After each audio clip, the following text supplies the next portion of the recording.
When did you learn that you were a Two Ignorance podcast? We got John here. We missed him last week. We were talking Batman, but we're gonna hop into it again today. The Batman. I saw it again this week. Spoiler drop. Spoiler drop at the beginning of the pod. spoilers? I saw it again this week. It's still that. I'll say this. No, I'll save my rating to when we reveal John's rating. But basically, John, last week we went through. Oh, I can't lean back. I'm chilling. I'm acting like I'm chilling. I can't do that. Basically, last week we went through the entire movie. Let me shift over to make sure you're still in the camera the whole time. Yeah, there we go. So last week we basically went through the movie. Kind of all the major scenes, what we liked, and all that type of stuff. So, but there's a couple things that I had to critique because obviously we edit the episode, right? So I listened back. I don't know why I kept saying Carmine Falcone. I don't know why I kept saying that. I don't know what in my brain wouldn't let me say Falcone. You were saying Falcone. I said it like 8 times. And I was like, if anybody listening to this, they'll think I never read a comic book. Like, my bad. Or I never watched the TV show. Like, it'll sound bad. But I was like, I know. And I said it right at the first time I said it right. And then the rest of the pod, I kept saying Falcone. Don't know why. So I thought that was hilarious. And I took some notes from my second watch that I'll kind of go through. But John, what was some of your, favorite moments kind of from the movie? What stood out to you? What'd you like? Anything you disliked? I think the biggest thing that stood out to me in this movie was how they tackled the detective side of Batman. Something that they haven't done a lot in some of the other live action movies. It's normally Batman, they show the villain do a thing, scene transition, Batman's kind of already there. He's figured stuff out. I like how they were spending some time actually diving into him having to put stuff together. Mm-hmm. Like, all right, we're going to actually have him investigate the crime scene. If you ever played that game, LA Noire, it kind of gave me that feeling. It was kind of like, all right, let me look around. Let's see what's going on. And then as he was piecing stuff together, we got to see him, actually reap the fruits of his labor in a sense. Mm-hmm. It's like, all right, he wasn't just showing up already prepared. We got to see him do the prep work. Right. And that's something I really like. I also really, even though they were simple, I really liked the handling of the action scenes because I feel like they captured a couple of things. Like, this is an earlier Batman. And I like the fact that they were kind of showing he was still kind of new to this. He's been doing it long enough for there to be a bat signal. Yeah. But we were having to see him earn the keep with the police force. But when he was fighting, he was still somewhat getting his ass beat sometimes. Yeah, he wasn't perfect. Yeah. He wasn't perfect, and it showed. Or hell, him doing the wing glide suit and then, hitting the overpass, right? Right. Yeah. So I had to note that because Ian said it last time, but I didn't really give you I didn't give Ian his full credit for, he really should have had his shit rocked. His neck should have been broken. I thought the movie was getting there. First into the overpass and then landed, and I was like, he landed. Yeah. Well, he landed. I mean, he landed on the ground, but then he got right up. No, he got right. Yeah. And I was like, yeah. Wow. I thought he was about to wipe out and this was become a Catwoman movie going forward. That's really that's it. I thought that was actually, it. Well, secret Catwoman that's the curve right there. We're going to Bloodhaven, guys. Extra upset. But they just did a really good job of that. Like they were able to encapsulate early Batman without having to do an origin story, and that's what was dope. It was like, all right, we've done an origin story before. Y'all seen how Batman becomes Batman. We're not going to do that to you again. We're just going to drop some things here and there to let you know that he's still kind of new to this. Mm-hmm. He's still really brooding over his parents. You can kind of tell just like his personality was. The way he treated Alfred. Even at the very beginning of the movie, like the really important line, they're just like, who are you? He was like, I'm vengeance. This is before he had established his vow of justice. Yeah. Right. So we're seeing him having to transition to that. This was a Batman who was just out there beating people's ass and asking questions later. And I like that. I knew I was gonna like this movie the moment it showed, I think, the beginning scene with them hopping off the train and you get to see Batman walking down the hallway in his Doc Martens, and then next thing you know, he's boom, boom, 1-2 combo people. And the action scenes in this movie were really crisp to me. I was able to see a lot more. And in all honesty, I just feel like this was a Batman movie that really highlighted a lot about Batman himself and not so much the villains around him. Like I love the Christopher Nolan films; those are great Batman movies. But I feel like I like them because of the amount of shine that the villains tend to seem to get in those films. This movie, I really like their approach to the villains because it wasn't just one villain. It was about him having to do detective work around an entire crime syndicate. And that was pretty interesting. We got to see a couple of villains' faces here and there. Mm-hmm. And I feel like they were doing a lot of setup for movies to come. So it I don't know, it has a lot of potential. You know, it wasn't perfect, but I really, really enjoyed this. It was probably the most fun I've had with a Batman movie in a long time. Yeah. I'm really hoping that, like you said, I'm really hoping they use some of the HBO Max series to push a couple more villains. Like I'm assuming like whether it's Penguin or whether it's in the Penguin one or the Gotham show, the Gotham PD show, I'm hoping that they push to like, because I really want to see Mr. Freeze in the second one. So I'm hoping that they like just subtly show him working somewhere, even in the show. You don't even have to show him being Mr. Freeze, just show him working somewhere. And then maybe at the end of the series, Penguin does something that causes like the explosion or whatever. And then, or causes the issues. And then you see like Freeze really turn into Freeze. Like, that could be some like. Yeah, make it a living, breathing world. This is going to be great.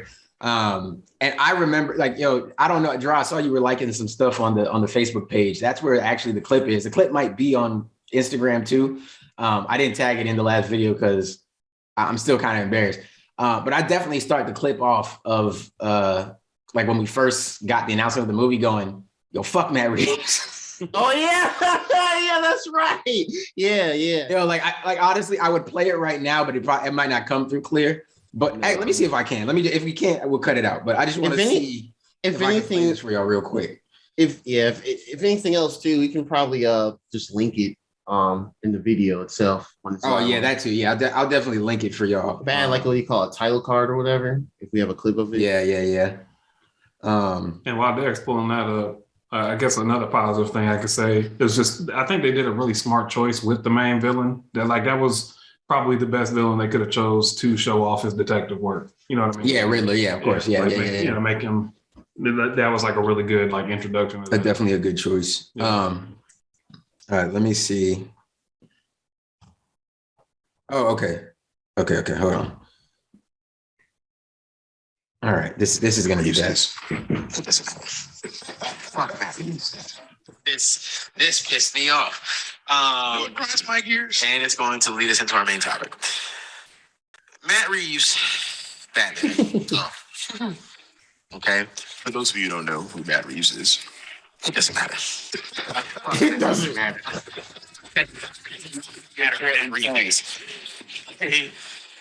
They gave him license to make new Batman. Okay. The only saving grace to this bullshit is that it's supposedly not connected to the DCEU. Okay. So this is not a direct replacement for like Affleck in the DCEU. Okay. That being said, we had choices of all these actors. And he picked Robert Pattinson. Who's he? Who chose? Who? Who chose Robert Pattinson? Yeah. Matt Reeves. He walked out and he was like, I choose him. I want Twilight as my Bruce Wayne Batman. And I just want to apologize one more time to Matt Reeves because I didn't know what you were talking about. My bad. Hey, man, sometimes we make mistakes and you got to come out here and you got to own up to them. That hurt to hear me. I cringed to listen back to that. I'm not going to lie to you. Like, that shit. It's an interesting choice, though, because, like, I'll be 100% honest.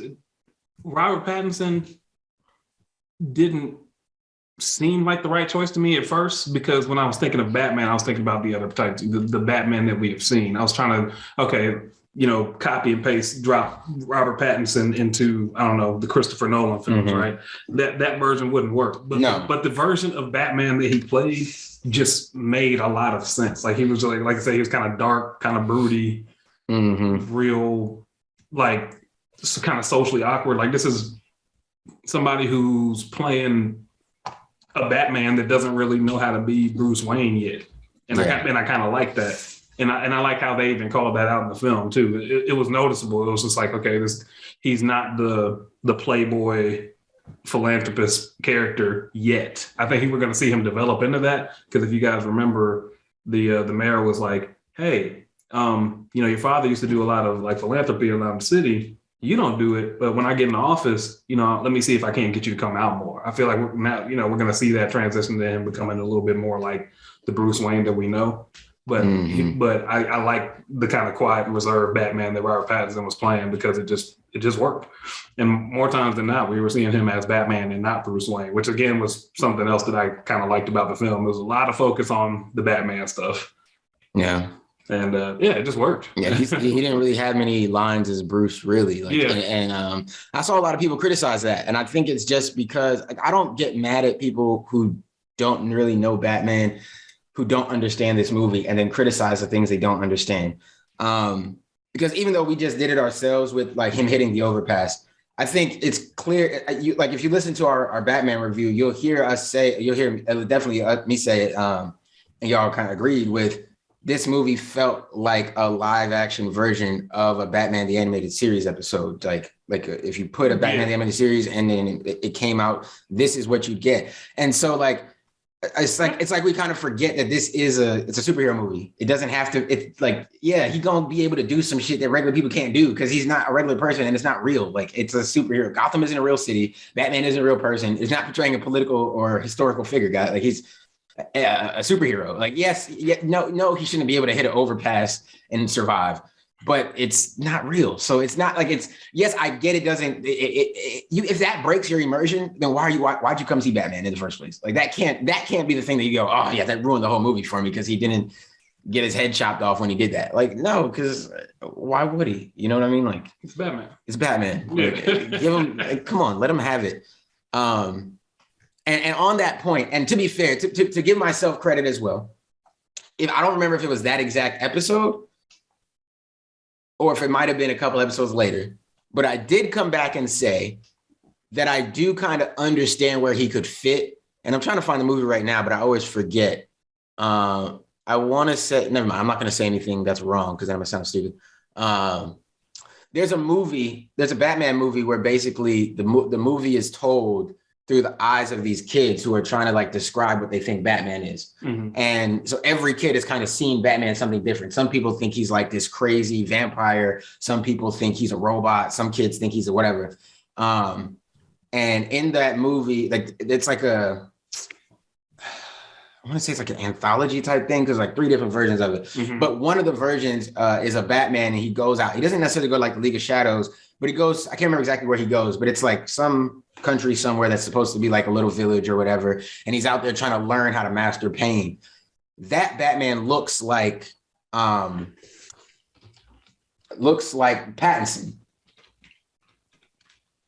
Interesting. I'm trying to figure out I typed in the wrong place. Let me find that movie real quick so I can tell y'all exactly. I should have looked that up, but it just popped in my head. Yes, I think I see the one that you're talking about. No, not quite.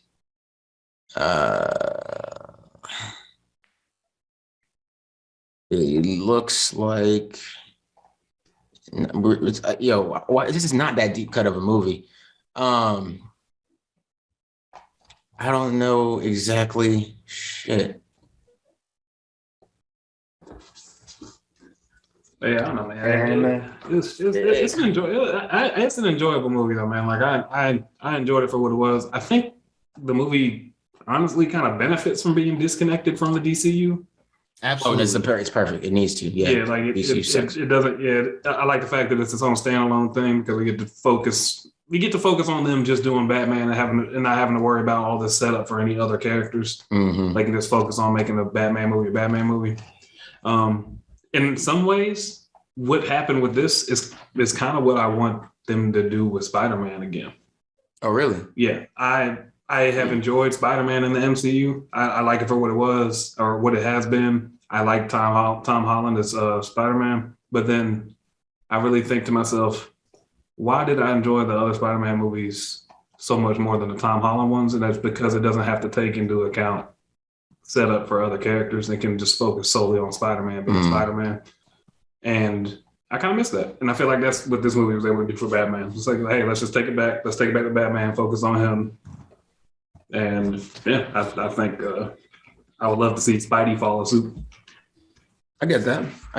And it does seem like they're trying to do some more stuff with that. Like they're talking about bringing Garfield back and stuff like that. So, I mean, it's definitely possible to see that. How'd you feel about the little Joker reveal? It was interesting because when I first watched it at the end, and I mean, I guess, it's blatantly obvious that it was Joker. He wasn't mentioning a bunch of clown stuff, but because they're only showing one side of his face at the very beginning, I actually thought it was Two-Face in the set. Same thing.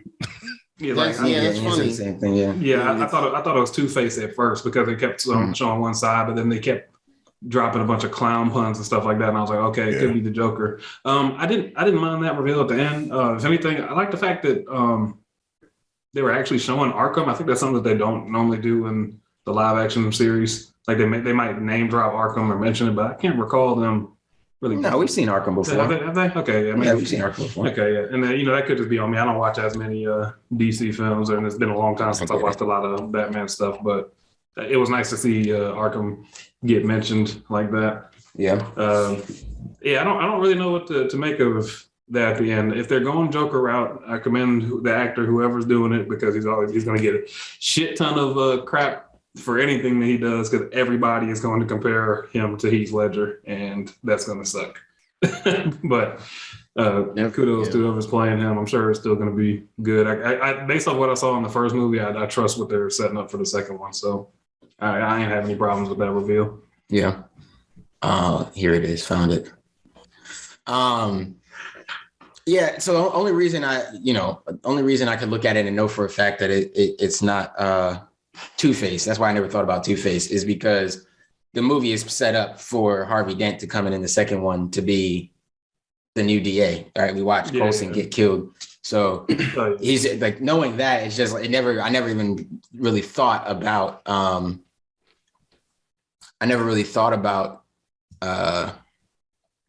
Two-Face there. And plus, once I realized it was Barry Keoghan, I was like, oh yeah, I think this Bruce Wayne right here. This made me feel like, the movie is Batman Gotham Knight. And that movie is basically like 6 separate little series in one. It's a great movie. Let me actually clear this. I'll show you guys if you guys look that up. Where Batman can you? Gotham Knight, HBO Max. It's on HBO Max. So everything's on HBO Max. Yeah. Batman Gotham Knight. I've watched this movie a ridiculous amount of times. You see, it's watched again.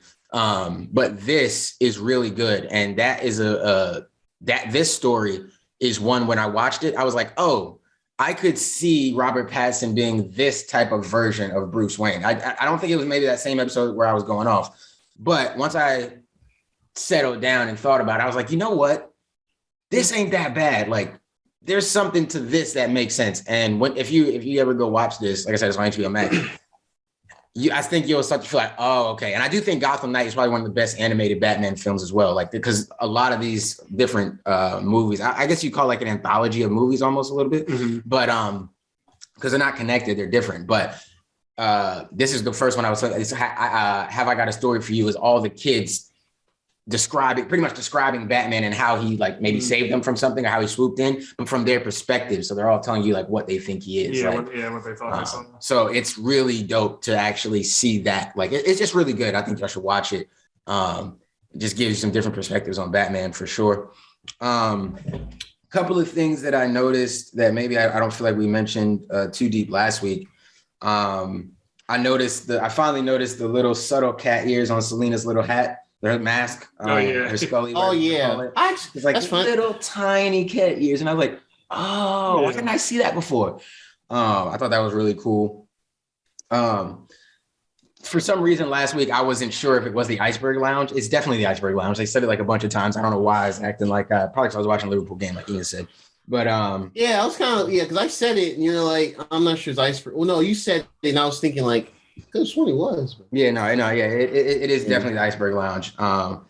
It's because I don't know what I was thinking. Yeah, I don't know. Who cares? But one thing that did make me go like, okay, these are some of the things that people might be criticizing that I don't think is realistic. Like when Selena's walking through the 40/40 lounge and she's talking to Bruce Like she's, Right. even though it's a loud club and people are like, whatever, people are definitely watching her walk through, especially since she's a new girl and that on the floor. You know what I mean? She's walking through, and I mean, it's so graphics. I'm looking too, right? So if that's the case, then it's kind of weird for her to just be randomly shouting and like into her ear and to the side. Like it does look crazy. But also, if you watch an animated Batman, anything, shit like that be happening, right? Like he'll walk to the side and somebody's shit. Sometimes they be holding their ear too. Like it'd be wild. So it's not like, again, suspend some of your belief just for the fact that it's Batman. Like just be a kid a little bit, you know?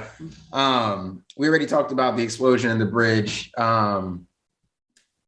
I thought it was cool the way the movie showed. Like, I mean, the Iceberg Lounge is a perfect place, right? Like when he went with, like he first time he goes as Batman and they laugh, they come out, beat his ass. Then he goes back as Bruce and he comes in and they're like, oh, Bruce.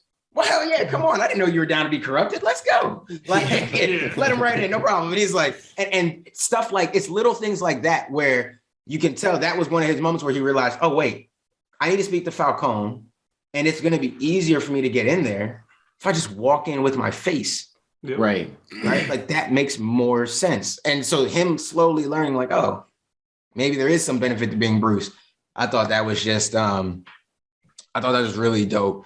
I actually think that scene was another good example of showing a younger Bruce Wayne. Yeah. In that he didn't, he wasn't as stealthy with his approach the first time he got in there. Like, if I remember correctly, no, he went in there. That nigga went through the front door. Yeah, no, he did. He knocked the door and said, "You know who I am?" And they were like, "Yep." Punched the guy out of the front door and then just walked into, caused a huge caused a ruckus. He fought everybody as he walked through. He just came in, fuck it, boom, boom, boom. And I thought it was crazy because Gordon is telling him like, "Yeah, man, we need a warrant to get in there. Like nobody's gonna get it. It's gonna take forever." And he was like, "Yeah, all right." I'm here tonight. Like knock the front door and just got to the shits, like to the point where Penguin had to come out and be like, "Yo, yeah, oh, my bad, bro. Oh, come talk to me." Yeah, that was pretty wild. So I definitely thought that was funny. That was not funny, but interesting to see. I like the way that like the movie showed us like he had to learn how to get people to trust him, get more people on his side. And I think with the kid is when he understood it, right? Because the first time he sees it, like that's what I'm saying, Bruce seeing the same, they did it a couple times in the movie where Bruce sees somebody as Batman and Bruce. Yeah. And the reactions are a little different. The only person whose reactions were kind of similar, I think, was the kid to an extent. Because the first time he sees Bruce, obviously it's the beginning of the movie, but he's as Batman and he's staring at him and the kid's staring back. And you're like, oh, okay. And then the second time he sees him is at the actual like memorial funeral, whatever you want to say. And he's just Bruce. And the kid's staring at him and the kid kind of looked at him for a second, but then turned around a lot faster. But then at the end of the movie, like the kid still has this positive representation of Batman that when Batman's coming in and even the mayor who's seen everything that happened, other people and stuff that are trapped where they're trapped and it's flooding, Batman reaches his hand out and nobody wants to reach his hand out. The first person who wants to reach a hand out is the past mayor's son, who's kind of learned, yo, this guy's on our side. Like this guy's always showing up. He's looking out. He's trying to solve this thing. Like, yeah. So he was the first one to kind of give him that. And I think Bruce needs that too. And while I don't believe that Matt Reeves' intention is to make that the former mayor's son like any version of a Robin, which some people kind of ran with, I think he was just a plot device. Yeah, I think stuff like that will make Bruce start to think more about how he can help more orphans on a personal level. I don't think his initial thought will be, well, I just want to grab some 10-year-old and make him fight crime with me. But I think his initial thought might just be about, there are a lot of kids out here like this mayor's kid that might need some help, some guidance, and now that he's learning more about his own persona and how to be a better Bruce, you can tell that like maybe he could be into something like that. I don't think we're going to see that anytime soon. I don't think we'll see that anytime before like maybe the third movie, depending on how any intertwining series go in between. But I just thought that was cool how they just showed him seeing different people multiple times and different people and him working that out. And I also think that one of the criticisms I heard, y'all let me know if y'all seen this too. A lot of people were killing Batman for not figuring out stuff fast enough. he's not the world's greatest detective yet. He's year 2. Like, yes, he doesn't know everything. Yes, he's super smart. He's like, engineering. He can build whatever. He can make these things. He can do all that stuff. But that don't mean he know every single carpet tool to make the immediate connection to the carpet tool to rip up the carpet. No, and just because you might have figured that, you might have known exactly what that tool was because you spent your whole life doing carpentry with your dad or something, and it was miserable. That doesn't mean that this Batman has to immediately know what everything in the world is. But guess what he did know? He did know that the mayor had to be alive when his thumb was cut off. Stuff like that he can recognize. That's showing his level of intelligence. But he didn't realize the carpet tool. He didn't realize it was. He didn't know. But the thing is, we see Batman get little clues like that when we see him, even in the animated versions, even as older versions of Bruce Wayne, him learning from little things from people around situations. And, you know, do you know something? Do you know something? That's Batman. That is part of detective work. You don't have to know all the information walking into the case or everything possible walking into the case and then be able to, like, you know, pull some shit out your ass. And I also think what you said, though, also continues to highlight what I thought was the biggest strength of this movie, putting emphasis on an earlier Batman. Mm-hmm. I am vengeance. I'm still figuring stuff out. Him pretty much vicariously living his own experience through the kid. Yeah. Like being like, okay, he was an orphan. He lost his parents. I lost my parents. You know, maybe if I help him, I'll be redeeming myself in some kind of, you know, that type of plot device. You know, him running through the front door of the club. Like, there's a lot of stuff that he's doing, him hitting the overpass. Yeah. There's a lot of stuff that they put in the movie to show you he's not perfect yet. Yeah. And I like that they put that there because I feel like they're setting themselves up really well for the follow movies. Because I feel like by the time we get to the trilogy or the end of this trilogy, I'm assuming it's that's what they said so far. Yeah. I'm hoping they do 5 though. Yeah. I'm assuming it's a trilogy. So I'm going to say a trilogy for now. When they get to the end of this set of films, I feel like he's going to be the version of Batman that people expect. Yeah, we're gonna see the stuff. He ain't gonna be busting through the front door anymore. He's gonna do the detective work, and he's gonna come in through some window or some crap like that. Yeah, and he's gonna be taking people out stealthily. I feel like we're gonna get to that, but we're just not there yet. And but I like that we're not there yet. It's like those small subtle things. It's the same. Like, I'll give this film the same level of praise I was giving like the Miles Morales video game when it came out. Little small subtle things to show you he hasn't been Spider-Man very long yet. Right. You know, when he lands on the perch, he stumbles. Yeah. You know, when he's swinging through the city, he's flailing a little bit. Yeah. His punches. He looked like somebody who can't fight. Yeah. He looked like a kid who couldn't fight, who got powers, and his punch just hurt. Yeah. He looks like that. Yeah. He's not refined yet, and I like the fact that this version of Batman doesn't look refined yet. And I feel like, as the movies go, we'll see him become a little bit more crisp. He's going to tighten it up. We're probably going to see one thing I say that I noticed that he didn't do a lot of in this film was gadget use, but I feel like that's something we're going to see increase throughout the films as well. You know, we saw his grappling hook. You know, we saw the Batmobile, which is basically a modded Crown Vic, which I was feeling, and fire. You know, and we saw him, you know, the hidden like adrenaline shot stuff or whatever. But like, I feel like we're gonna start seeing more of the batarangs and you know, and the, you know, explosive devices and all that other thing. We're getting there, and I like that it's not happening super quick. Yeah. No, I agree. I agree with all of that. I agree with all of that. I love that Barry Keoghan's Joker, even though no one's confirmed that he's actually Joker 100%, but I know exactly. He's Joker. Barry Keoghan's Joker, when he said, you know, Gotham loves a comeback story, I just thought that was such a cool, because you don't know who he's talking about. Yes, he's talking directly to Riddler, but he's also talking about Batman. He's also talking about all the other villains that be coming. He's talking about Catwoman.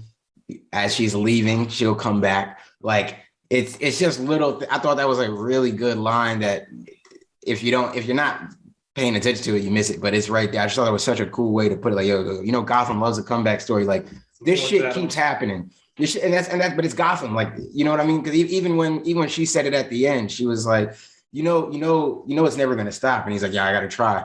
That's Batman's thing. He's gonna keep trying, even though this shit keeps happening. Even though his doctrine and I'm not gonna kill and I'm not gonna use guns and all that stuff. It's nice, but it don't really stop the problems from happening. And yeah, he goes. Even we see obviously like in Batman Beyond, shit's still going, and it's new versions of these type of shit. And it's just, you know what I mean? Like you're like, yeah, this shit really, he really don't save Gotham. He might get peace for 2 weeks, but that's about it. You know what I mean? It might be a little low key for a couple weeks, but it's always a power vacuum. Someone always wants to step up, and there's always somebody new willing to jump into, you know, and lead the underworld of Gotham. So I thought that was a really cool way to do it and show us that. And this version of Gotham was probably one of the grimier, dirtier versions of Gotham I've seen in a live action film in a minute. Like, I'm about to go see that with my little brother. My little brother looked at me. He's like, "Dang, bro, I would not want to live in Gotham." No. Gotham's rough. That's what happened at the end. Everything got flooded. Now it's just a big cesspool of just all the nasty grime of Gotham just mixed around. I'm packing my shit up and moving to Metropolis. Yeah, quick. Yep. But I think that's always. I read somewhere something that like Gotham is supposed to kind of represent the world as it is in its rawest form.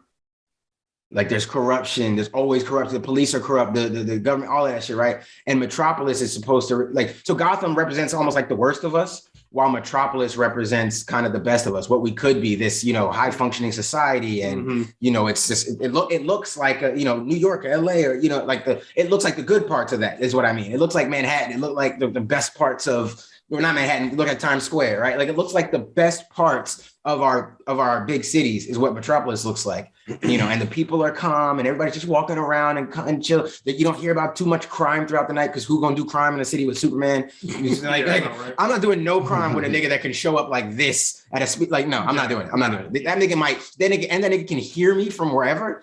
I'm like, yo, I'm yo, you want to rob this bank? And then Superman's in front of you. Like, yo. It's like, you was gonna rob what? It's like, nah, yo, we're playing Grand Theft Auto. That's what I mean. My bad.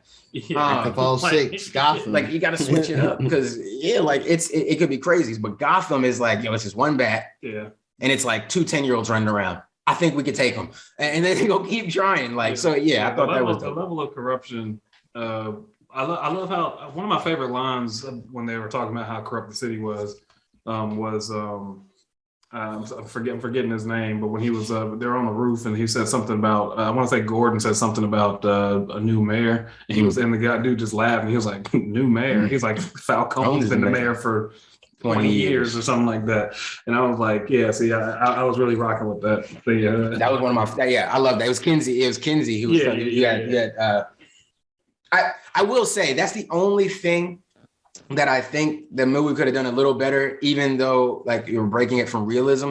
Kinsey should have been broken a little.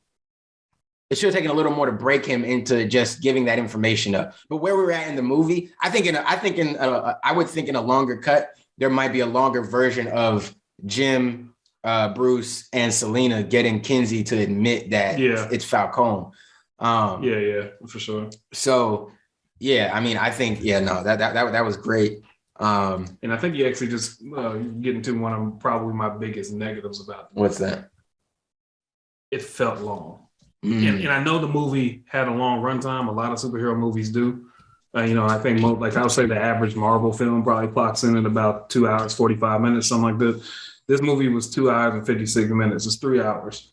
But I could feel that 3 hours. Like it was to me, the pacing at the very beginning of the movie was pretty slow. It starts picking up later and more stuff starts happening. But if I had to give it a critique, I'd probably say that something was off about the pacing. I wish I could give it a little bit more detail on what I think that was, but like I didn't find myself fully engrossed in the film until the second act. The second act, yeah. Like the first act was pretty slow. Like a lot of the Catwoman stuff for me personally. I would say that the point where they finally figured out that it wasn't the Penguin was when I felt like when I started to feel like I was in the movie theater for about a cool amount of time. That's probably the only thing I would point out. But that and maybe it's because this is maybe the downside of them diving into the detective work. It's going to be a little slower.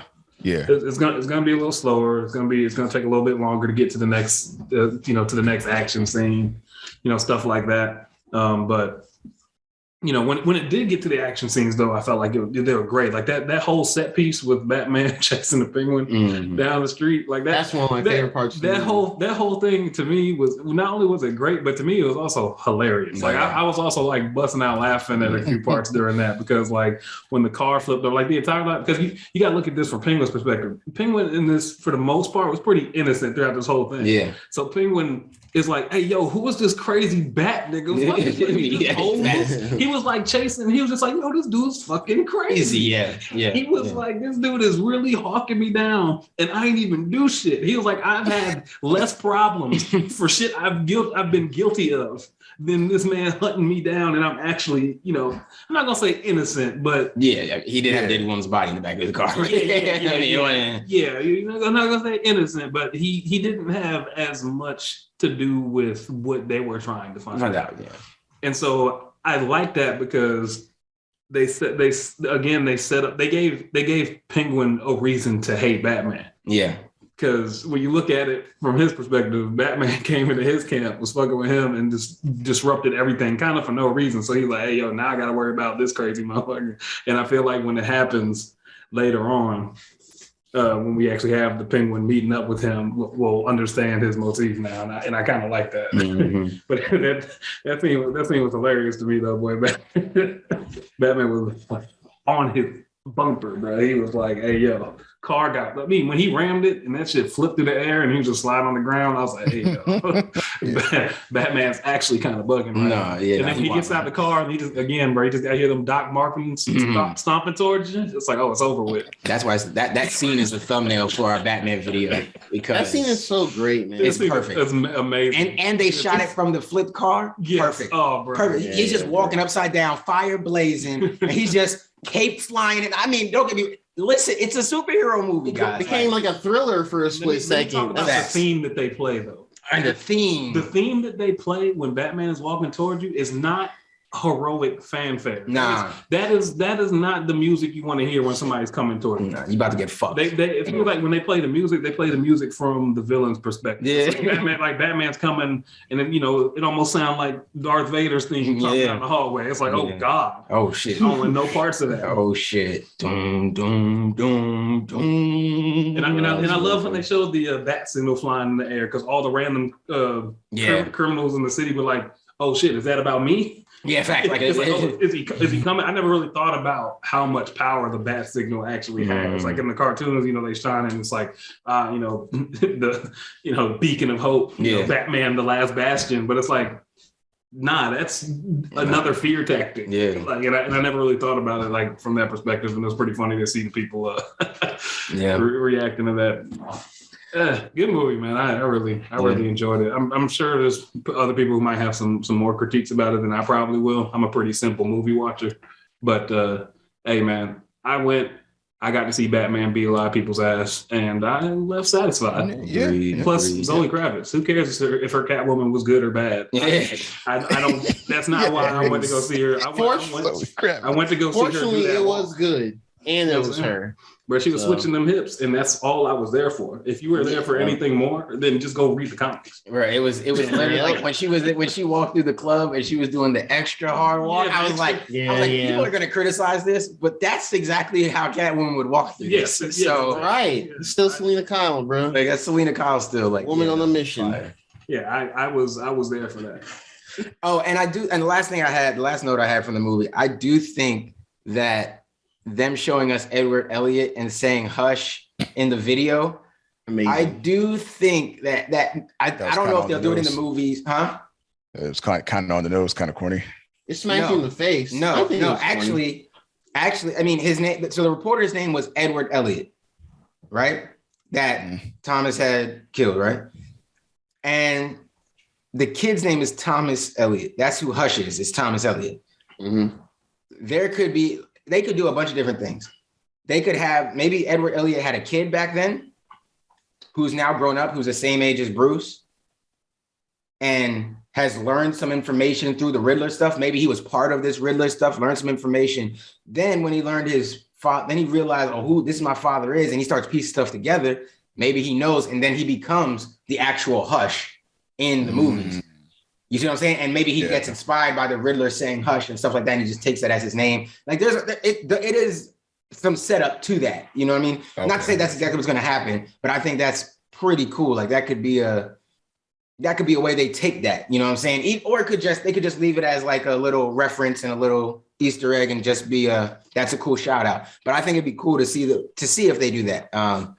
So that's just how I saw that scene. I just saw it differently next time I watched it. Second time I watched it, I was like, that might not just be an Easter egg. That might be a setup because man's name is Edward Elliot. Like it's just set up for that. And and I actually got two more things that I wanted to highlight that you may think about because you said Riddler. I didn't even talk about him much.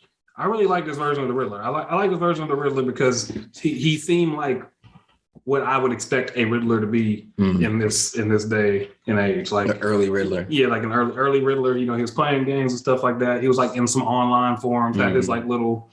I kept making some 500 followers. Yeah, his little 500 followers. I kept looking at my little brother, and I was just like, "Hey, bro, he's the Proud Boy." Yeah.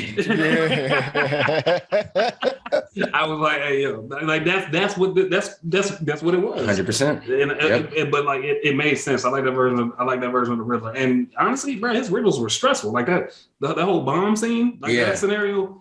Like just even like the small noises, he was freaking out at. Like he didn't even want Batman to answer the phone that was taped to him because he thought that it was going to blow up when he answered the call. Right? Like that scenario was really good, and I like real talk. When you look at it, the Riddler kind of won in this movie. He got what he wanted. He flooded the city. He did whatever he was trying to do. He effed up. Yeah. And the only thing he didn't succeed in is killing Bruce and the other mayor and the mayor because he just didn't care for politics in general. But for the most part, he won, and it was pretty interesting to see him get a dub like that because he got his first shot. Yeah, that was his first Riddler. Yeah. Attack, like you know what I mean. That's his first time, and that's what he does out the gate. I mean, he should, right? If you're going to be one of the greatest Batman villains of all time, that's how you come out the gate. You come out the gate and fuck that nigga, punch that nigga in the chin. Yeah, you kind of made it out, but you lost a lot on the way. Yeah, like I took a lot from you on the way. I'm in your head now. Like you thinking about me, and I'm gonna get out of here. Yeah, and for the most part, like it seemed like he was putting two and two together. Like, he kind of knows. He doesn't know exactly, but he has an inkling about who Batman is. Could be. And so that was interesting. I was like, oh, dang, this dude kind of on the nose already. Well, I don't know if he'll really know it because it depends on how they want to take this Riddler. Because the Riddler they showed us, I feel like he knew he was so obsessed with his plan that he couldn't even make a connection to Bruce Wayne being this rich kid that nobody's ever seen, an orphan just like him. But obviously he's upset and he's angry because he feels like Bruce got all the the love and respect and all that jazz. And then now he's like, I don't even want to know who Batman is. He's like, this is the real you and this is the real me. And he thinks we're working together. And he's so blinded by his hate and because it really is just hate. Like he was drinking a lot of haterade for Bruce because which I get, right? Like we were supposed to have this orphanage. Nobody gave a fuck about us. And everybody cared about this rich kid who's already got all the money in the world. And he lives in this fucking sky tower. Like, why do y'all care? And so I think he was so blinded by that here that he really couldn't make that connection. And then now that he's literally in the cell next to the Joker, I don't know that that'll be what they necessarily focus on, at least anytime soon. It may work out somewhere down the line or however they want to do it eventually, but I don't think so. I do think they tried to do that with Falcone, though. I think when Falcone got shot at the end and he was looking at Bruce in the eyes, well, it's technically Batman, but he's looking at Batman in the eye. I feel like Falcone was like, you got the eye, those are the eyes. Because I think that's why they had that scene where because when you think about it, him telling Penguin the story of how he knows Bruce at the funeral kind of made no sense other than to let us know that he saw the whole thing. I looked him in the eye, like we had a moment. And I think that was just what they used to kind of let us know. So I think it'd be interesting I think Falcone may have known, but that's kind of the thing with Batman, right? Somebody finds out and typically they die quickly. Not by him, but it just be like, they just happen to go. Like, he'd be like, well, that's convenient. Thanks. And then thing number two is that I really hope they are able to find some kind of way to get Robin into this series because I was really thinking about it and I was like, I don't think, at least for me personally, I mean, when was the last time we seen a live action Robin since like, I don't know, what was the Batman, like Batman Forever? Yeah. You know, Batman Forever. Yeah, like it really made me think, like, dang, it actually has been like, is Robin, is he not a popular character? Robin's a super popular character. Yeah, that's what I'm saying. It's like, I wonder like why he's not included in these live action films, like based off his power. Like, it's like, do people not care to see Robin in a Batman film? Like, why don't they include him anymore? I can tell you, I think it's just hard to do it nowadays with okay, let's backtrack. The Dark Knight trilogy has, why am I blanking on Buddy's name now? Buddy, but his name was Robin, right? At the end, they're like, "What's your name?" He was like, "My name's Robin." So there's your Robin Easter egg. Shout out to Robin, and he worked with Bruce. Like he knew Bruce was Batman. Like, you know what I mean? So okay, fine. But when we're talking about Joseph Gordon-Levitt, Joseph Gordon-Levitt, yeah. Shout out to him. He's a good actor, great actor. John Blake. But I think it's weird I think the issue you're gonna see now with a live action Robin is it's very hard to kind of show you adopting a kid. And then, I mean, it's almost like a second origin story, really. It's not even a second origin story. It just looks almost like you're putting a kid in harm's way. You're supposed to be this person who's so concerned about saving the city. And now you're going to have this 10-year-old run around with you. You'd have to change Robin's origin. Robin would have to at least be 15, 16. Yeah. You know, and I mean, and don't get me wrong, like, and I'm not claiming to be no expert, but typically teenagers don't get adopted often in this. And I don't know how you make it look, and because I'm not a movie writer, but I don't know how you get him to adopt a kid and make it look like he's not just adopting him to make him be a Robin. You know what I'm saying? Or trying to train him or to indoctrinate him, basically. It's no different than us criticizing the Jedi when we were talking about it a couple weeks back. Like, the Jedi are taking these young kids and then training them to be Jedi. And even though Jedi are supposed to be the good guys, why are you indoctrinating them into your belief system? Yeah, that's true. So it's the same type of thing. I think it's just hard to portray that. I think it's one of them things, though, where I think for that, I think you got to do exactly what we were talking about, like when you're saying watching like Catwoman do stuff throughout the club and everything, or like that, or, you know, Batman getting right back up after hitting the overpass.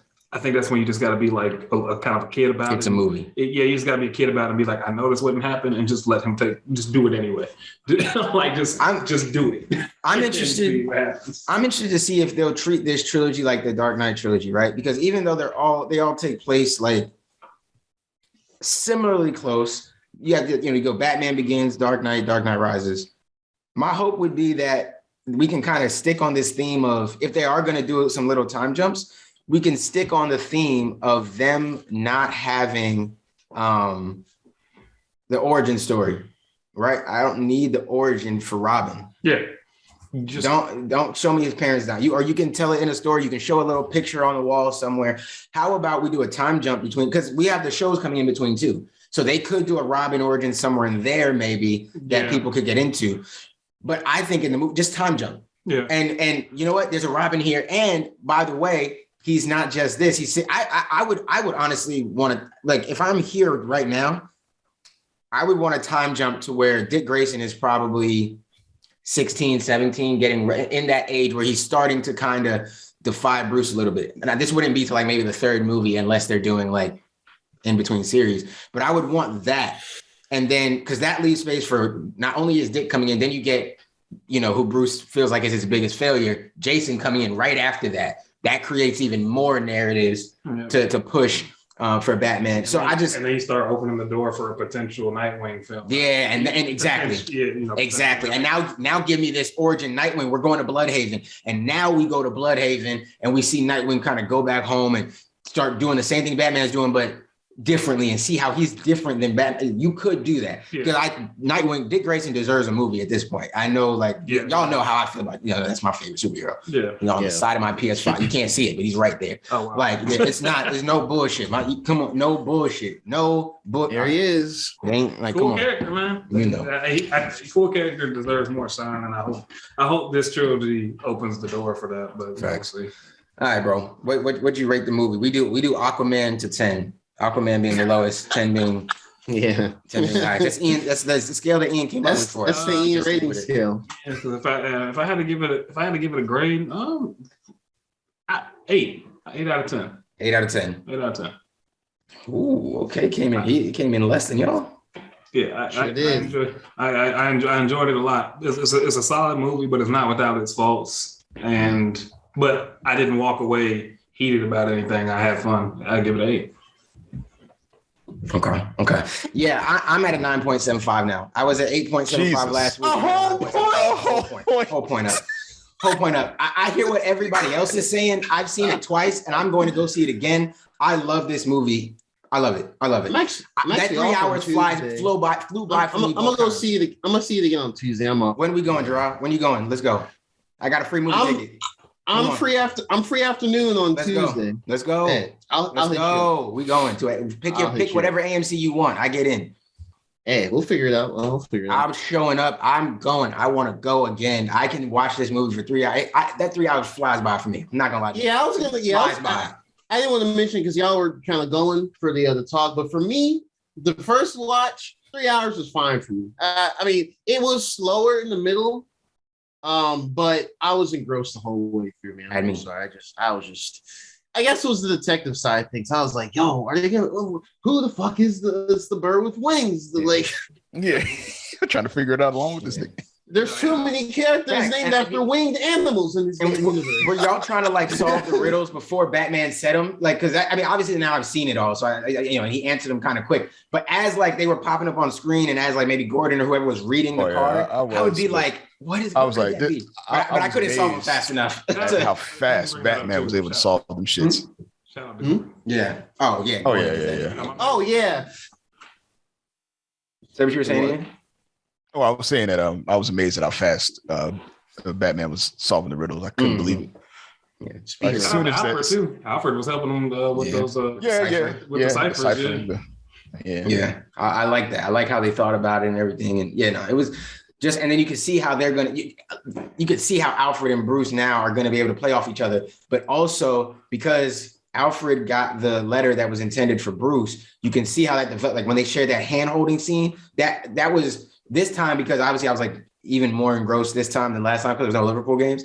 I was able to really appreciate that scene more because Bruce finally realized, he's like, yo, I never thought I'd feel pain again. I thought I mastered it. But I didn't realize that the one thing that would affect me is losing somebody that's close to me. And you're really the only person I got, because you hear the nurse is like, you want to just notify next of kin? And she's like, it's just me. It's just me. And I think that moment he was like, yo, it's just me and you, bro. There is nobody else here. There's no Luke Fox yet. There's no Robbins. There's nothing like that. But I think that's also a slight foreshadow to Jason Todd. The only thing that Batman knows pain from is losing anybody close to him. Mm-hmm. He actually don't even give a fuck if Dick Grayson is mad at him. Just don't die. Yeah. You hear me?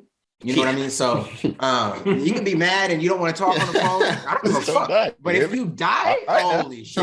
Sound like have some parents. Yeah, facts. Yeah, facts. You're mad now, but as long as you don't do anything stupid. Just don't do anything stupid that kill yourself. Yeah. And if you want to see how bad Bruce reacts to Jason dying, go watch to Dick dying. Which is it? Go watch the Injustice movie. Go watch the Injustice movie on HBO Max. About that. I guess that's a little bit of a spoiler, but Nightwing does die in that. I won't say who kills him. That'll be interesting for you to see. Oh, okay. Nightwing, that's fine. But Nightwing dies in that, and Bruce loses his shit. And the person who kills him, you have to see it, because he almost loses it on him, but he's focused on trying to save Nightwing, and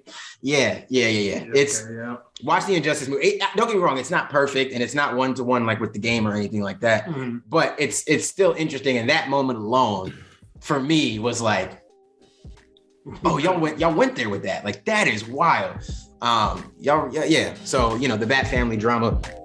So yeah, they really opened the doors for that, man. So man, I'm glad we all enjoyed it. Yeah, a whole point up. I know I'm going to be able to watch it a third time like a breeze. Get you some popcorn, nice icy, easy. Dope, man. Dope. That's all we got on Batman for today. Y'all got a double dose of Batman. You got a whole like 2.5 hours of Batman before. Now you got another scoop of Batman. Might get some more next week, but I'll see it again. It was an hour? Yeah, we're at 56 right now. I didn't want to stop y'all.